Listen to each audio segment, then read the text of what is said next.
के महात्मा गांधी वार्ड क्रमांक 12 भाजपा पार्षद डॉक्टर प्रमोद कुमार साहू जोन 3 अध्यक्ष ने वार्ड के कार्य, जल भराव की समस्या, सड़क की चौड़ीकरण, साफ सफाई आदि विकास के कार्य के बारे में पूरब टाइम्स को अपने विचार कुछ इस तरह से बताए। डॉक्टर प्रमोद कुमार साहू, पार्षद महात्मा गांधी वार्ड और मध्य जोन क्रमांक 3 नगर पालिका निगम रायपुर। आपके वार्डों के बारे में बताइए, आप कैसे गतिविधि है, क्या साफ सफाई के बारे में? ये देखिए, साफ सफाई तो रूटीन का काम है, रोज का काम है। और नगर निगम की जो व्यवस्था है, जो कर्मचारी उपलब्ध है, उसके हिसाब से काम रोज सफाई का हो रहा है। लेकिन हम लोगों का प्रयास ये रहता है कि वार्ड अधिक से अधिक साफ सफाई हो और उसमें आम जनता का सहयोग आवश्यक है। और यही प्रयास रहता है कि कैसे हम लोगों को जागरूकता ला करके उनको इस कार्य में सहभागी बनाएं, यही एक प्रयास रहता है। रायपुर में अभी डेंगू का फैलाव ज़्यादा हो गया है, पर इसके बारे में आप अपनी राय दे सकते हैं। शासन प्रशासन को क्या करना चाहेंगे? देखिए, ये जो डेंगू अभी रायपुर में फैला है, रायपुर छत्तीसगढ़ की राजधानी है और जिस प्रकार की यहाँ व्यवस्था होनी चाहिए, चाहे सफाई का कहें या अपने को अगर कोई इस प्रकार से मौसम से संबंधित कोई बीमारी जैसे डेंगू है, मच्छर और सफाई से संबंधित है, तो इससे जिस प्रकार से शिकायतें आ रही है पूरे रायपुर शहर में, और उसके उपाय रोकथाम के लिए जो होना चाहिए नगर निगम प्रशासन की ओर से बहुत ही कम है, नाकामी है। और इसको लेकर के हम सभी पार्षद, चाहे वो पक्ष के हो चाहे विपक्ष हो, सभी के पार्षदों की इसकी चिंता है और वो लगातार प्रयास करते हैं कि इस प्रकार के जो है सावधानी हो, चाहे वो एंटीलार्वा का छिड़काव हो, चाहे लोगों में जागरूकता लाना हो, चाहे सफाई हो, ब्लीचिंग पाउडर का छिड़काव हो। लेकिन हम लोगों के बार बार कहने के बाद में भी निगम प्रशासन की ओर से इससे पर्याप्त प्रयास नहीं किए जा रहे हैं। अभी रायपुर शहर में इतने गड्ढे हो गए कि जहाँ भी जाओ गड्ढे, तो इसमें प्रशासन को देखिए, इसके लिए भी भारतीय जनता पार्टी पार्षद दल, हमारे नेता प्रतिपक्ष के नेतृत्व में हम सभी पार्षदों ने जहाँ जहाँ जोन वाइज क्षेत्र अनुसार चारों विधानसभा में जहाँ जहाँ गड्ढे हैं और जहाँ जहाँ बरसात के पानी का जल भरा होता है, वहाँ पे भी हम लोगों ने जाकर प्रदर्शन किया है और सोए हुए प्रशासन को जगाने का प्रयास किया।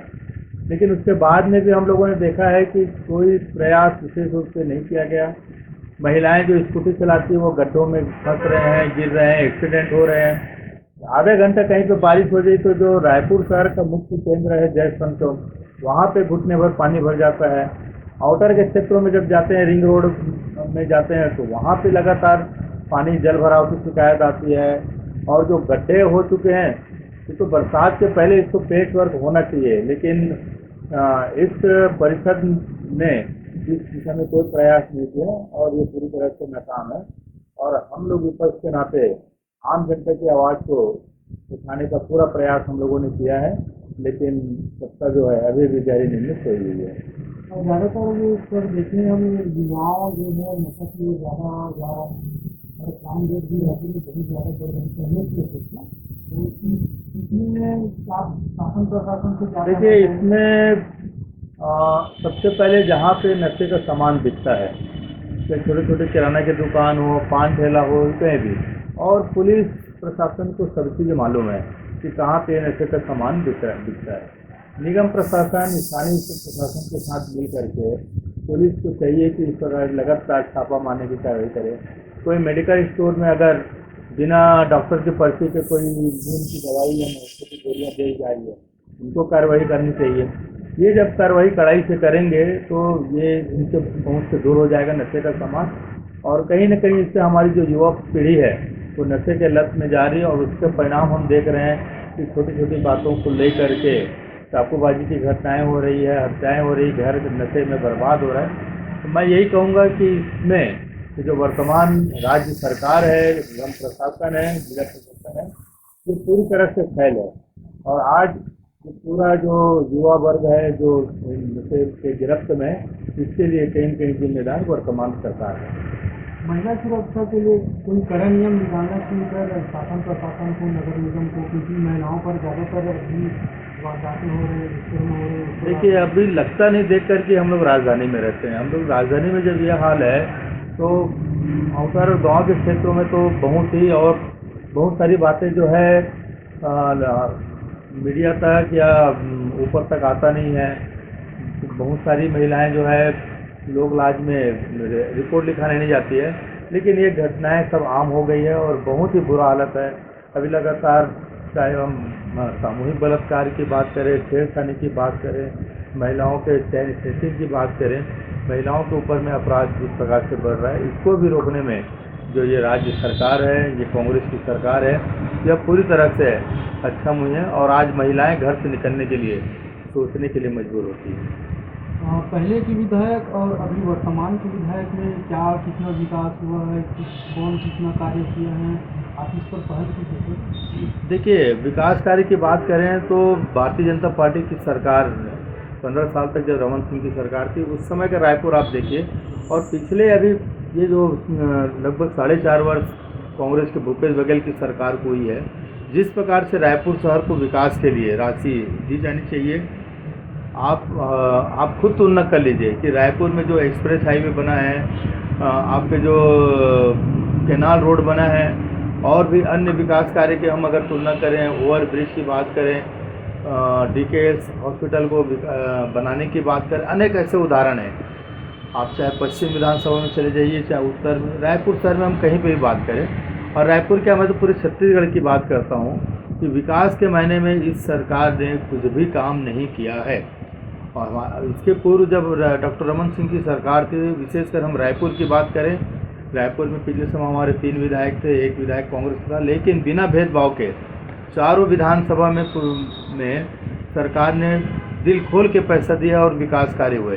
तो उसकी तुलना में आज हम रायपुर शहर के पार्षद, चाहे वो कांग्रेस के हो, निर्दलीय हो, बीजेपी के हो, 1-1 रुपये के लिए तरस रहे हैं। 1 लाख 2 लाख रुपए के कहीं पेच वर्क कराना है, छोटे छोटे कोई कार्य कराना है, तो वो कार्य नहीं हो रहे हैं, और परिणाम स्वरूप आज सारे पार्षद मायूस हैं। उसमें सत्ता पक्ष के भी पार्षद हैं जो महापौर के पास जाके गिड़गिड़ा रहे हैं, कांग्रेस के पास जाके गिड़गिड़ा रहे हैं, अपने विधायक, अपने मंत्री के पास जाके गिड़गिड़ा रहे हैं, लेकिन उन्हें कोई राशि स्वीकृति नहीं दी जा रही है। परिणाम स्वरूप पूरा विकास कार्य आपका यहाँ पे रुका हुआ है। अभी विधानसभा सत्र का तैयारी चल रहा है, तो आप अपने क्षेत्र में बीजेपी से किसको देखते हैं या कांग्रेस से किसको देखते हैं, किसका लहर ज़्यादा है उत्तर? नहीं, देखिए, अगर हम बात करें तो यहाँ पे वर्तमान में बृजमोहन अग्रवाल जी हमारे भारतीय जनता पार्टी के विधायक हैं, 3 विधानसभाओं में कांग्रेस का विधायक है, और इनके पूरे चाहे हम राज्य सरकार की बात करें या विधायक की बात करें, आम जनता में आक्रोश, आप आम जनता के बीच में जाइए और बातचीत करिए कि इनके विधायक कितने सक्रिय हैं, कितना विकास कार्य करते हैं, लोगों से कितना मिलते हैं, आपको पता चल जाएगा।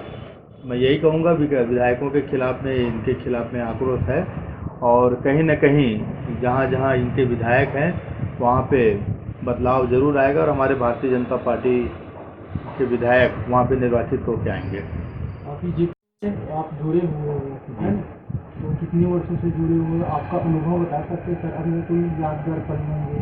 नहीं, देखिए, मैं पहला जो चुनाव जब मैं निर्दलीय के रूप में जीता था वर्ष 2004 में, उस समय यहाँ पे रायपुर से महापौर सुनील सोनी जी थे।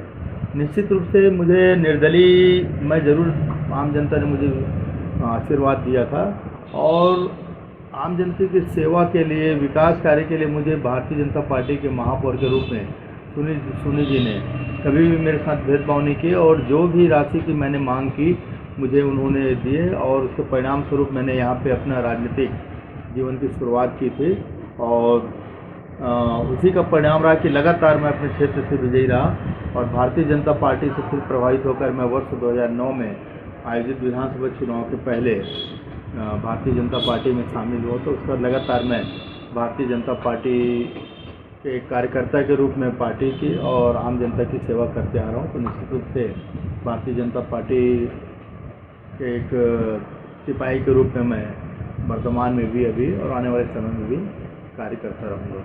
हमारे युवाओं को क्या संदेश देना चाहते हैं सर, जैसे सामाजिक क्षेत्र हो, राजनीतिक क्षेत्र हो?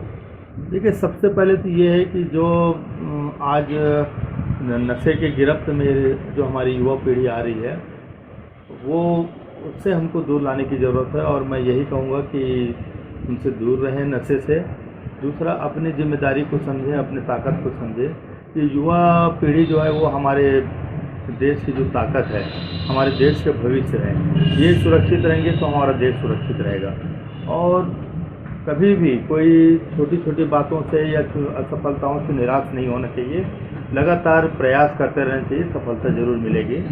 यही मैं संदेश उन्हें देना चाहूँगा।